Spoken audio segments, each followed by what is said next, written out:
서영이. 내 일생에는 두 여성이 있다. 하나는 나의 엄마고 하나는 서영이다. 서영이는 나의 엄마가 하느님께 부탁하여 내게 보내주신 귀한 선물이다. 서영이는 나의 딸이요, 나와 뜻이 맞는 친구다.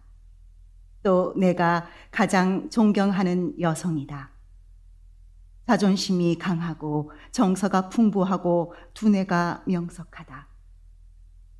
값싼 센티멘털리즘에 흐르지 않는, 지적인 양 뽐내지 않는 건강하고 명랑한 소녀다.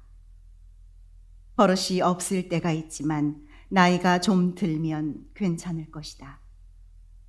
나는 남들이 술 마시느라고 없앤 시간, 바둑 두느라고 없앤 시간, 돈을 버느라고 없앤 시간, 모든 시간을 서영이와 이야기하느라고 보낸다. 아마 내가 책과 같이 지낸 시간보다도 서영이와 같이 지낸 시간이 더 길었을 것이다. 그리고 이 시간은 내가 산 참된 시간이요, 아름다운 시간이었음은 물론 내 생애의 가장 행복한 부분이다.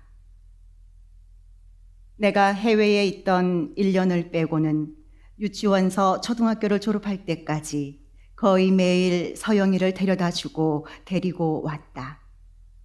어쩌다 늦게 데리러 가는 때는 서영이는 어두운 운동장에서 혼자 고무줄놀이를 하고 있었다. 지금 생각해도 안타까운 것은 1년 동안이나 서영이와 떨어져 살던 기억이다.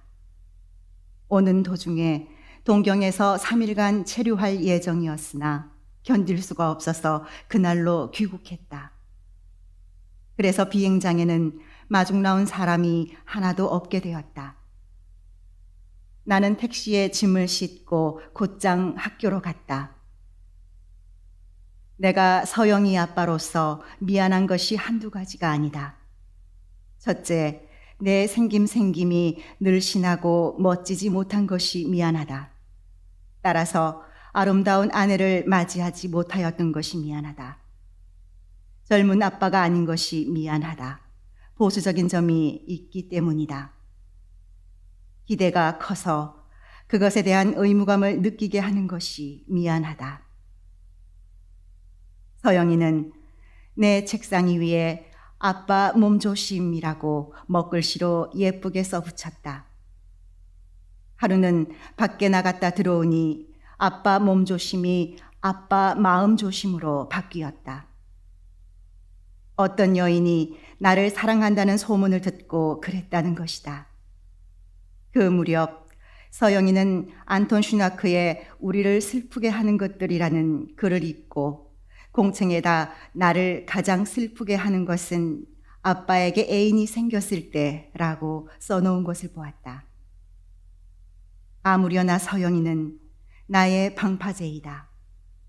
아무리 거센 파도가 밀려온다 하더라도 그는 능히 막아낼 수 있으며 나의 마음 속에 안정과 평화를 지킬 수 있다. 나는 서영이도 결혼을 할 테지 하고 10년이나 후의 일이지만 이 생각 저 생각 할 때가 있다.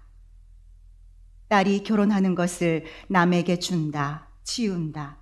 이런 따위의 관념은 몰인정하고 야속하고 죄스러운 일이라 믿는다. 딸의 사진을 함부로 돌린다거나 상품을 내어 보이듯이 선을 보인다거나 하는 짓은 있어서는 아니 될 것이다. 어서 보내야겠는데 큰일 났어요. 어디 한 군데 청구하십시오. 이런 소리를 나에게 하는 사람의 얼굴을 나는 뻔히 쳐다본다. 결혼을 한 뒤라도 나는 내 딸이 남의 집 사람이 되었다고는 생각지 않을 것이다.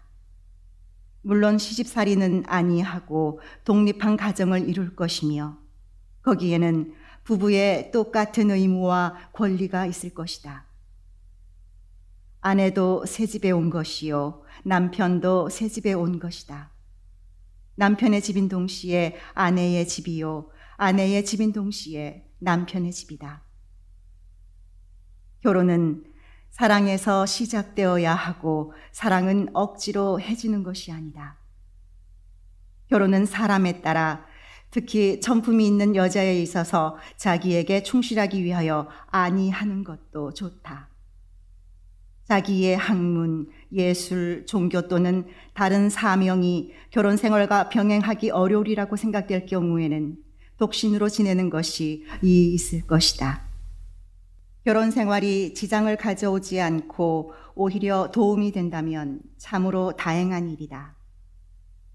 휘리 부인 같은 경우는 좋은 예라 하겠다. 여자의 결혼 연령은 20대도 좋고 30대도 좋고 그 이상 나이에 해도 행복하게 살 수 있다. 청춘이 짧다고 하지만 꽃같이 시들어버리는 것은 아니다. 나에게 이런 소원이 있었다. 내가 늙고 서영이가 크면 눈 내리는 서울 거리를 걷고 싶다고. 지금 나에게 이 축복받은 겨울이 있다. 장래 결혼을 하면 서영이에게도 아이가 있을 것이다. 아들 하나, 딸 하나.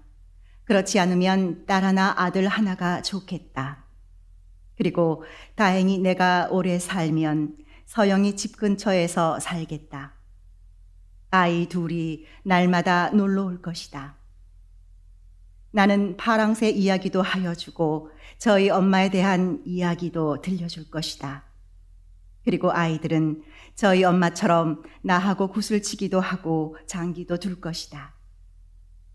새로 나오는 잎새같이 보드라운 뺨을 만져보고 그 맑은 눈 속에서 나의 여생의 축복을 받겠다.